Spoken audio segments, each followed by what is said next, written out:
ತಾಲೂಕಿನಲ್ಲಿ ಮಾದಿಗ ಸಮುದಾಯದವರ ಮೇಲೆ ಅನ್ಯ ಸಮುದಾಯದವರು ದೌರ್ಜನ್ಯ ನಡೆಸುತ್ತಿದ್ದು, ಮಾದಿಗ ಸಮುದಾಯದವರಿಗೆ ನ್ಯಾಯ ಸಿಗುತ್ತಿಲ್ಲ ಎಂದು ಪಟ್ಟಣ ಪಂಚಾಯಿತಿ ಮಾಜಿ ಅಧ್ಯಕ್ಷ ಪ್ರಕಾಶ್ ಆರೋಪಿಸಿದ್ದಾರೆ.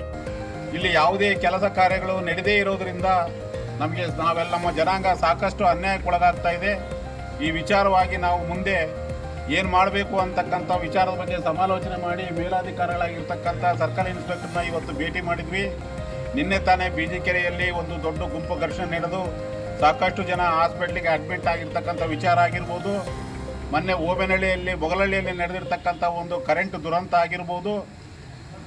ಆಮೇಲೆ ಇನ್ನೂ ಅನೇಕ ಕೆಲಸ ಕಾರ್ಯಗಳಲ್ಲಿ ಜನಗಳಿಗೆ ತೊಂದರೆ ಆಗ್ತಕ್ಕಂಥ ಒಂದು ವಿಚಾರವಾಗಿ ನಾವು ಸಾಕಷ್ಟು ಬಾರಿ ಇಲ್ಲಿಗೆ ಬಂದು ಭೇಟಿ ಕೊಟ್ಟರು ಯಾವುದೇ ಸಮರ್ಪಕವಾಗಿ ಕೆಲಸ ಆಗ್ತಕ್ಕಂಥ ಲಕ್ಷಣಗಳೇ ಕಾಣ್ತಾ ಇಲ್ಲ. ಈ ಬಗ್ಗೆ ನಾವು ಸರ್ಕಲ್ ಇನ್ಸ್ಪೆಕ್ಟರ್ ಗಮನ ಸೆಳೆದಾಗ ಅವರು ಸಾಕಷ್ಟು ಪರಿಹಾರವನ್ನು ಮಾಡ್ತೀವಿ, ಅದಕ್ಕಾಗಿ ವಿಶೇಷ ಒಂದು ಅಧಿಕಾರಿಯನ್ನು ನೇಮಕ ಮಾಡ್ತೀವಿ ಅಂತ ಭರವಸೆ ನೀಡಿರೋದ್ರಿಂದ ನಮಗೆಲ್ಲ ಸ್ವಲ್ಪ ಸಮಾಧಾನ ಆಗಿದೆ.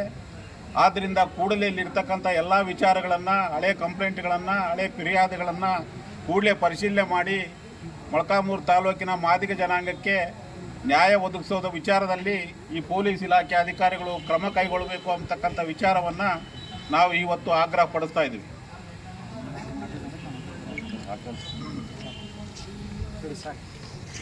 ಮೊಳಕಾಲ್ಮೂರಿನಲ್ಲಿ ಇಂದು ಮಾತನಾಡಿ, ಕಳೆದ 2 ದಿನಗಳ ಹಿಂದೆ ಬಿಜಿಕೆರೆಯಲ್ಲಿ ಮಾದಿಗ ಸಮುದಾಯದ ಮೇಲೆ ಅನ್ಯ ಸಮುದಾಯದವರು ಹಲ್ಲೆ ಮಾಡಿದ್ದಾರೆ.